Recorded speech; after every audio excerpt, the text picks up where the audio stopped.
Hello दोस्तों, welcome back to Hindi वार्ता साहित्य चैनल में आपका स्वागत है। तो कल हमने क्वेश्चन नंबर 88 तक डिस्कस कर लिया था। आज हम क्वेश्चन नंबर 89 से डिस्कस करने वाले हैं। तो चलिए जल्दी से वीडियो को शुरू करते हैं। आज की वीडियो बहुत इंपॉर्टेंट होने वाली है क्योंकि ये जो है ये व्याकरण से संबंधित है थोड़ी सी। तो चलिए जल्दी से वीडियो को शुरू करते हैं। 89 है, कबीरा सोई पीर है जो जाने पर पीर, जे पर पीर ना जानही सो काफिर बेपीर। मैं अलंकार पूछा गया है तो आपको पता है इसमें ऑप्शन ए जो है आपका यमक अलंकार हो जाएगा।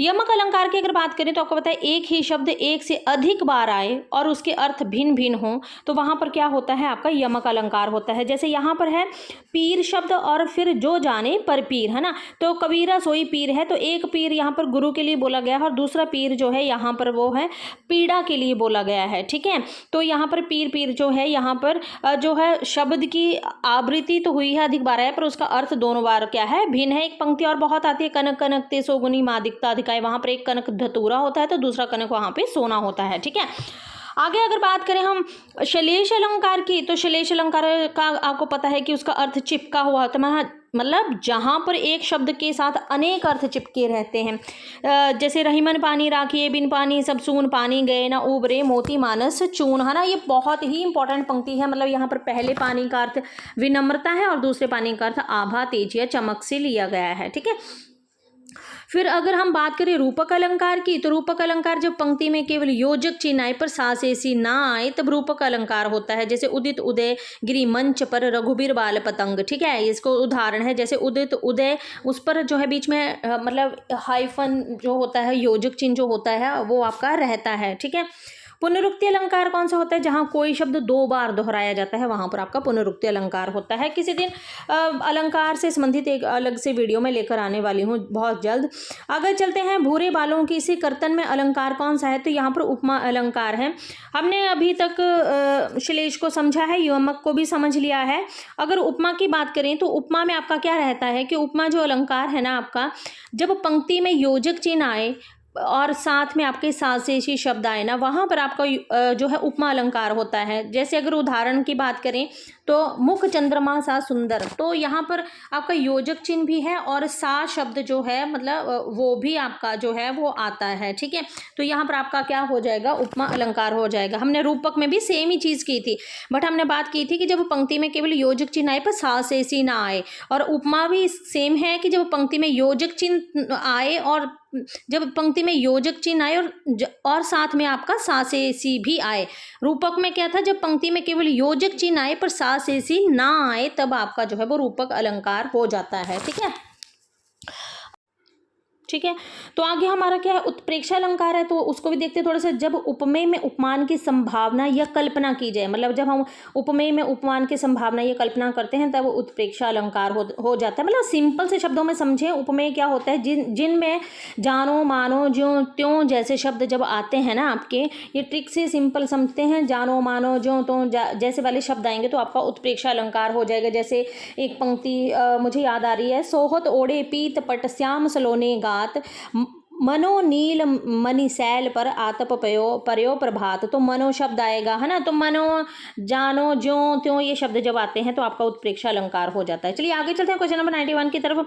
पटपीत मानहु तड़त रुचि सूची नैम ही जनक सुतावर में कौन सा अलंकार है तो इसमें उपमा अलंकार है आपका। ठीक है, और ये निराला की पंक्ति है। मैं इसमें निराला की पंक्ति है 50% ही श्योर हूँ, बिल्कुल नहीं गीतिका से ली गई है, पर फिर भी आप एक बार खुद भी जरूर देख लें। ठीक है, तो उपमा अलंकार है। उपमा हमने बोल दिया, जब पंक्ति में योजक चिन्ह के साथ सासेसी शब्द आते हैं तब आपका उपमा अलंकार होता है। ठीक है, रूपक की हमने बात कर ली है कि जब पंक्ति में केवल योजक चिन्ह आए पर सासेसी ना आए तब आपका रूपक अलंकार होता है। उत्प्रेक्षा की भी हमने बात कर ली है कि जब मतलब उपमेय में उपमान की कल्पना की जाए, ठीक है, या संभावना हो या कल्पना की जाए तब आपका जो उत्प्रेक्षा अलंकार होता है। मतलब सिंपल सा, जहाँ पर आपके जानो मानो ज्यों त्यों वाले शब्द जब आते हैं ना आपके, तब वहाँ पर आपका जो है वो उत्प्रेक्षा अलंकार रहता है। उदाहरण की भी बात कर ही लेते हैं, जहाँ किसी बात की ज्यों जैसे इव आदि वाचक शब्दों द्वारा किसी अन्य बात से समानता दिखाई जाए वहाँ पर आपका उदाहरण अलंकार होता है। ठीक है, तो आगे चलते हैं क्वेश्चन नंबर 92 की तरफ। कुंद इंदु सनदेह उपमा रमन वरुण अमन में कौन सा अलंकार है आपका।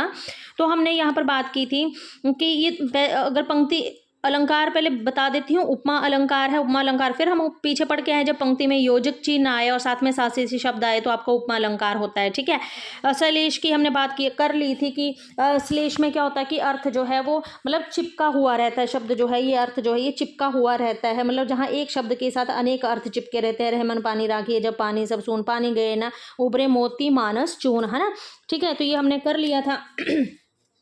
साथ ही अब अनुप्रास की भी बात कर लेते हैं। जब मतलब जब वर्ण बार बार आए तो वहां पर अनुप्रास अलंकार होता है। चारू चंद्र की चंचल किरणें खेल रही हैं जल थल में, है ना, तो ये जो आता है आपका यहाँ पर अनुप्रास अलंकार आता है, ठीक है। तो हमने सभी अलंकारों को है ट्रिक के साथ थोड़ा थोड़ा सा मतलब देख लिया है, ठीक है। और ये तुलसीदास की पंक्ति है, रामचरितमानस से ली गई है।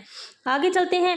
हे प्रभु आनंद दाता, ज्ञान हमको दीजिए, शीघ्र सारे दुर्गुणों को दूर हमसे कीजिए। मैं छंद की बात पूछी गई है, इसमें छंद कौन सा है तो मैं आपको बता दूं कि यहाँ पर जो है यहाँ पर गीतिका छंद है, ठीक है।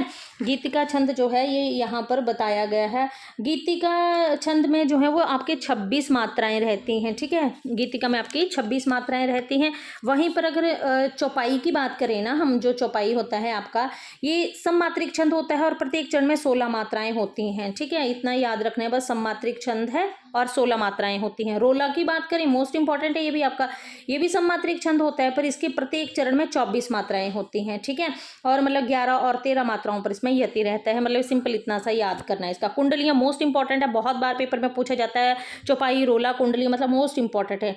कुंडलियां ये जो है ये विषम मात्रिक छंद है जो दो छंदों दोहा और रोला के मिश्रण से बनता है। मोस्टली पेपर में ऐसे ही पूछा जाता है कि निम्न में कौन सा छंद जो है वो दोहा और रोला के मिश्रण से बनता है, तो वो आपका कुंडलियां हैं, ठीक है। जिसमें प्रत्येक 6 चरण होते हैं, प्रत्येक चरण में 24 मात्राएं आपकी होती हैं, ठीक है। आगे चलते हैं। रिटेल प्राइस का हिंदी में अर्थ क्या है तो फुटकर कीमत, ऑप्शन सी बिल्कुल सही हो जाएगा। जगन्नाथ शब्द में सही संधि क्या है तो ऑप्शन बी व्यंजन संधि है। कठपुतली में कौन सा समास है तो संबंध तत्पुरुष इसमें समास है। संस्कार शब्द में किस उपसर्ग का प्रयोग किया गया है तो ऑप्शन ए सम का प्रयोग किया गया है। आगे चलते हैं हम। भारत में हिंदी को संविधान की किस भाषा के अंतर्गत राजभाषा घोषित किया गया है तो आपको पता है धारा 343 के अंतर्गत जो है, धारा 343 के अंतर्गत जो है इसको जो है वो राजभाषा घोषित किया गया है। आपको पता है कि जब संघ की मतलब जो अनुच्छेद 343 है ना हमारा, इसमें बोला था कि संघ की राजभाषा हिंदी और लिपि देवनागरी होगी। और इसमें एक बात और बोली गई थी कि मतलब ये आपकी जो संविधान में ये अनुमति प्रदान की गई थी कि 15 वर्षों की अवधि तक यानी कि 1965 ईस्वी तक अंग्रेजी का प्रयोग जो है वो होता रहेगा, ठीक है, होता रहेगा। आगे चलते हैं। हिंदी भाषा की बोलियों के वर्गीकरण के आधार पर अगर हम बात करें, हिंदी मतलब बोलियों की बात करें तो आपकी ये पूर्वी हिंदी आती है सबसे, तो यहाँ पर हमने पूर्वी हिंदी, ऑप्शन ए बिल्कुल सही हो जाएगा। पूर्वी हिंदी की अगर बात करें ना, पूर्वी हिंदी की जो बोलियां हैं अवधी, बघेली, छत्तीसगढ़ी और ये अर्धमागधी अपभ्रंश से उत्पन्न हुई है, ठीक है। आगे अगर पहाड़ी हिंदी की भी थोड़ी सी बात कर ही लूँ आपके साथ में, है ना, जो आपकी पहाड़ी हिंदी है, पहाड़ी हिंदी भी आपके शौरसैनी अपभ्रंश से ही उत्पन्न हुई है और इसकी 2 अन्य बोलियां हैं कुमाऊनी और गढ़वाली, ठीक है। पश्चिमी हिंदी की अगर बात करें ना हम, जो मतलब आपकी पश्चिमी हिंदी है, तो पश्चिमी हिंदी जो है ये भी आपकी शौरसैनी अपभ्रंश से ही उत्पन्न हुई है। इसकी बोलियां जो आती हैं 5 बोलियां इसकी प्रमुख रूप से आती हैं।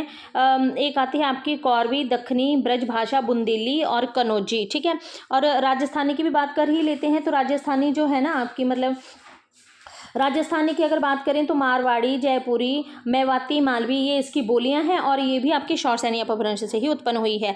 क्वेश्चन नंबर 100 है ब्रजभाषा है, तो ब्रजभाषा ये पश्चिमी हिंदी की है, ठीक है।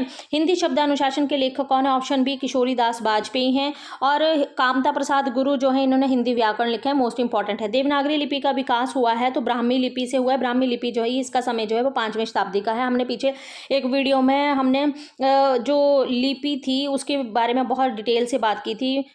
आगे चलते हैं क्वेश्चन नंबर 103 की तरफ। देवनागरी लिपि की सबसे बड़ी विशेषता ये क्या है? तो ये है कि मतलब ऑप्शन डी सर्वाधिक वैज्ञानिक लिपि होना, ठीक है, और एक ध्वनि के लिए एक संकेत होना, बहुत ही इंपॉर्टेंट है ये। क्वेश्चन नंबर 104 इनमें बिहारी हिंदी का रूप नहीं है, तो आपको पता है अवधी जो ही बिहारी हिंदी का रूप नहीं है, ठीक है। अवधी की हमने जब बात की थी, अवधी जो है अवधी, बघेली, छत्तीसगढ़ी ये आपकी पूर्वी हिंदी की उपभाषा मतलब है, ये जो पूर्वी हिंदी की उपभाषा है और आपकी अर्धमागधी अपभ्रंश से उत्पन्न हुई है और इसकी बोलियां हैं ये अवधी, बघेली और छत्तीसगढ़ी। ठीक है, हमने भोजपुरी, मगही और मैथिली की बात कर ली थी। तो ये जो है ये मागधी अपभ्रंश से उत्पन्न हुई थी और बिहारी हिंदी उपभाषा से ये इनकी बोलियां जो हैं वो उत्पन्न हुई हैं। ठीक है, सही युगम को चुनी तो पश्चिमी हिंदी जो है इसका सही युगम जो है खड़ी बोली। खड़ी बोली का नाम कौरवी भी है। ठीक है, हम पश्चिमी हिंदी की भी बात पीछे करके आ गए हैं। बिहारी